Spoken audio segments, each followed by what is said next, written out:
How's it going, everyone? It's Justin with MyManJustin's Collectible Emporium. You can check out my cards on my eBay store. Username MyManJustin. Store is called MyManJustin's Collectible Emporium.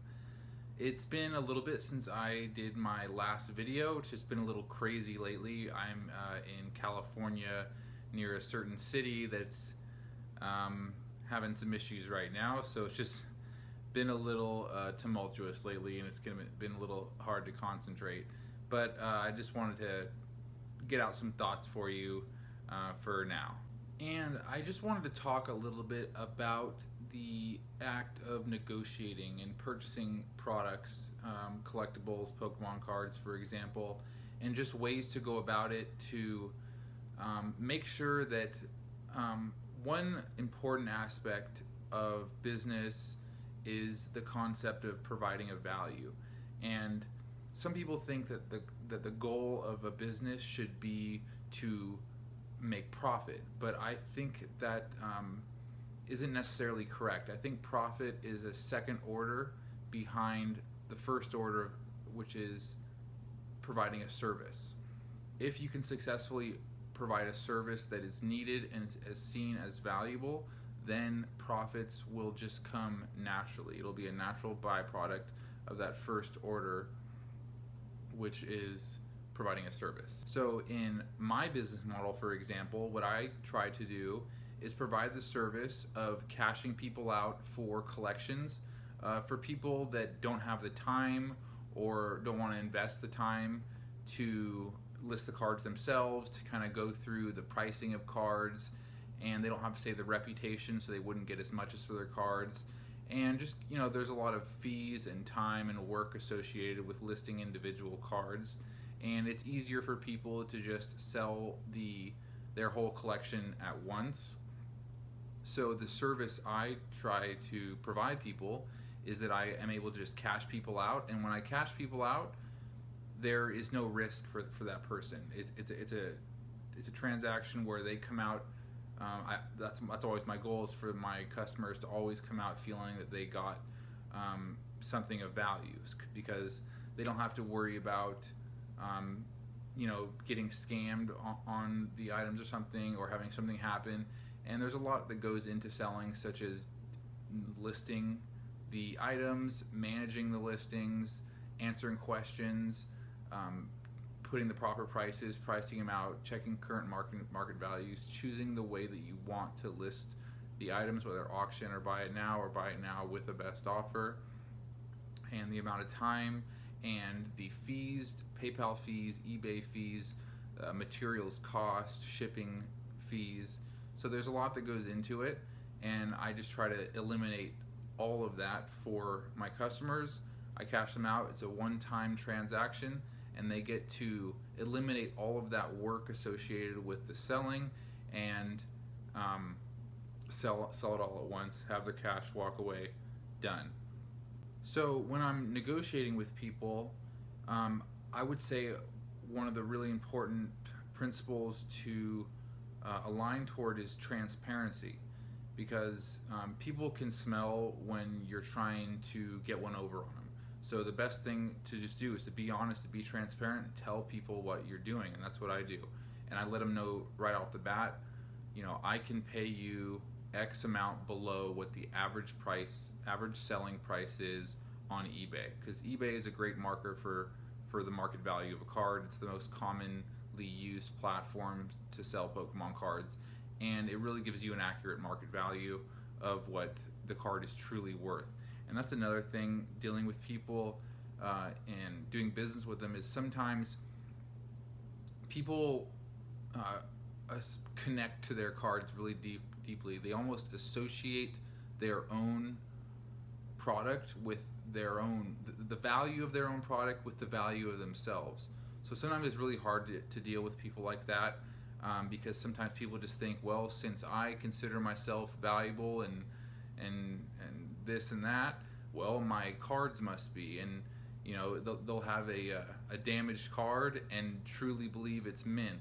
And it's really hard to communicate with people like this, because they don't have an entirely realistic view of what they have and maybe even who they are. I don't know. That's not for me to decide, but that's one aspect of negotiations that it's good to look out for, and to be able to communicate in a truthful and gentle way.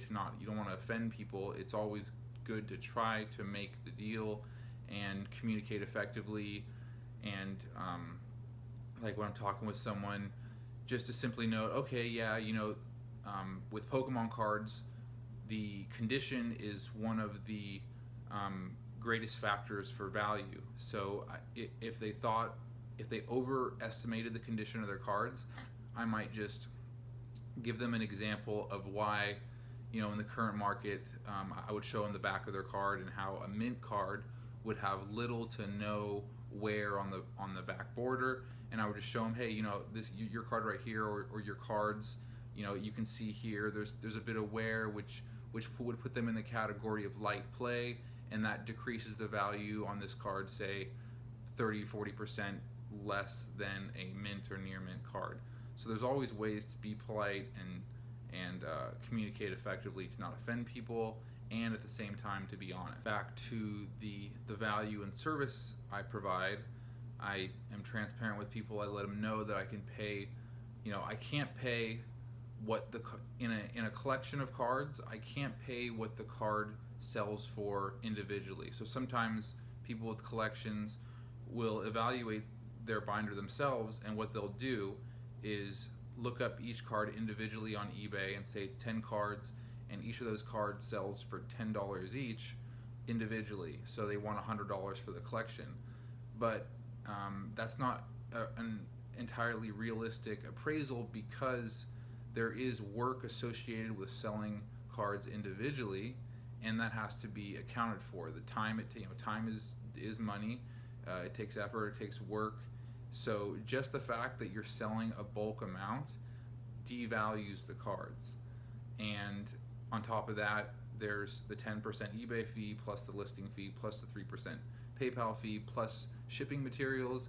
There's a lot to consider when people sell collections. Just the amount to reduce the price by how much they would pay if they sold themselves. And that's one way I like to first start it out with, is to simply let the customers know, okay, you evaluated $100. Well, if you decide, and I always encourage, and that's one thing I always do, I always like to encourage people I work with to sell it themselves, because I'm not greedy. I mean, if people want to do themselves, that's great. There's plenty of people out there that don't have the time for it and they want to use my service, and those are the people that I want to work with. So with people, so that's the first kind of one of the things I mentioned in negotiations is, hey, yeah, they cost $100 individually, but first off, it's going to take maybe a month to sell these cards till you get all your return. There's going to be 10% of eBay fees, which is $10, plus the PayPal, another $3, plus the shipping. It depends if you do free shipping or not, but even if you have the buyers pay for shipping, there's the materials. If they're $10 cards each, you're going to want to use tracking and a bubble mailer. So that's another, say, at least $10. So right there already, say we're at $25 in just straight costs, not considering the time and effort it will take to sell them. So already $100 for them to sell alone. $25, we're at $75 is what the collection is worth. So then I have to be compensated for my time. So I'm probably going to, a fair amount of $100 be $25.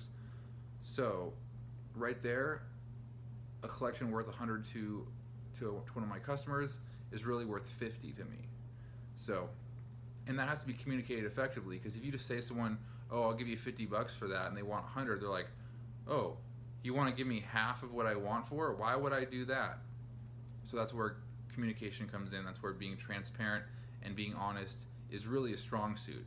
It actually, I don't think it hardly would ever pay off to try to be dishonest and weasel people out of their product, because again, people aren't stupid and they don't like feeling like they're getting cheated. So, and it's good to there's also long-term benefits, because if you show that you're an honest and transparent person, you never know what kind of relationships and connections that you can build by having good business practices and building good relationships with people, and that just brings on all kinds of other positive opportunities that can happen in the future. So that's kind of what I wanted to share a little bit about negotiations. There's probably a lot more I could talk about, and maybe I'll do another video about it, maybe some more specific details about it. But mainly the point is that the main goal should be to provide value or a service, not to make profit, and the principles to adhere to when negotiating are honest and transparent communication. So I hope that was beneficial for some of you. I'm also going to show you the cards that I have on auction this week, because every week I like to do weekly auctions for cards that I think are a little more special, and this is part of the way I choose to sell cards, is cards that I think are a little more desirable and are going to have a lot more attention on them. I like to put those ones up for auctions and just let the buyers decide what they are worth at this current time, especially because as I've mentioned before, the Pokemon market right now is just really booming, and it's hard to pinpoint a price on a card right now because the prices are just changing so quickly and increasing so quickly. So first for this week, this card here, it's a great card. It's either Hidden Legends or Legend Maker, I forgot which one, but nonetheless it's a beautiful card. Arcanine, very popular Pokemon. The new EX cards are super hot, the artwork's great, the holo looks great. The fire spin that Arcanine is in just looks awesome. It's detailed, and it just really speaks to the great artwork of the EX era cards. Here's this Hold-On Phantoms Mew, another nice one from the EX series. These are all up for auction right now on my store. MyManJustin is my username. Here's an Entei from Team Magma versus Team Aqua. This here, the Team Magma and Team Aqua are among the more scarce EX series sets. The Hold-On Phantoms, Legend Maker, and Hidden Legends are a little more common, so I'm not sure, because I don't think Pokemon releases the amount of cards or booster packs they release in sets, so I just assume that this one, like EX Team Rocket Returns, for example, were actually released, or were printed lesser than others. And here is Unseen Forces Espeon. Very nice. The eyes are kind of glowing, kind of looks alien. It's going to be very desirable for any evolution collector.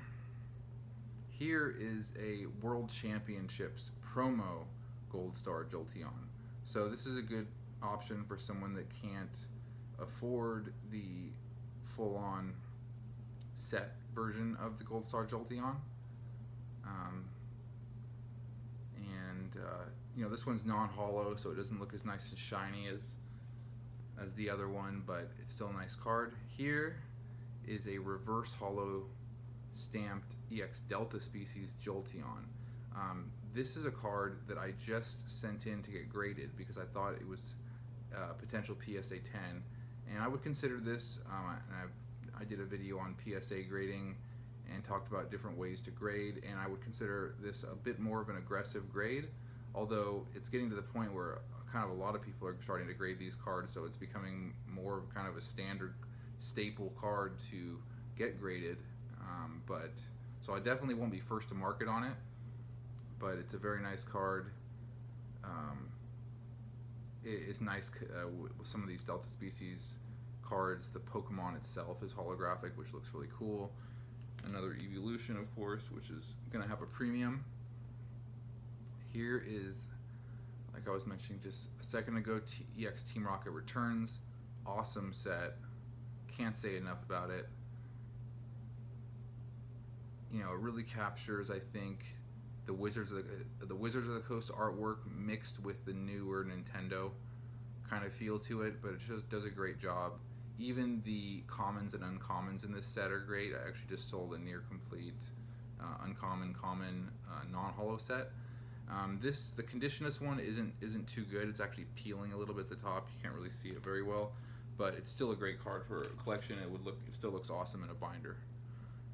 Here, this is a secret rare from Hold On Phantoms, and I purchased this one just because I thought it was a good price, and I'm just letting it go. It wasn't good enough to grade above.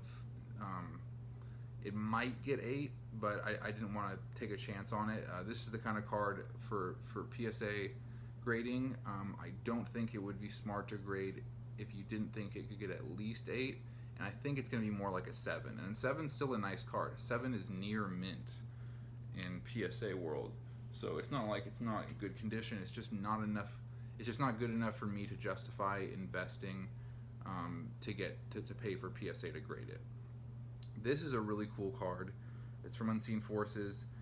It's really cool because I think it's the first card, as far as that I know, that had 4 attacks.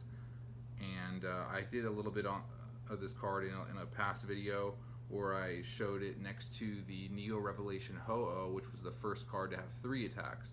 So here we have a card with 4 attacks. So it's just a beast. I'm sure it was a great card to play in the game, because just to have that kind of range of choices for attacking is just probably nice.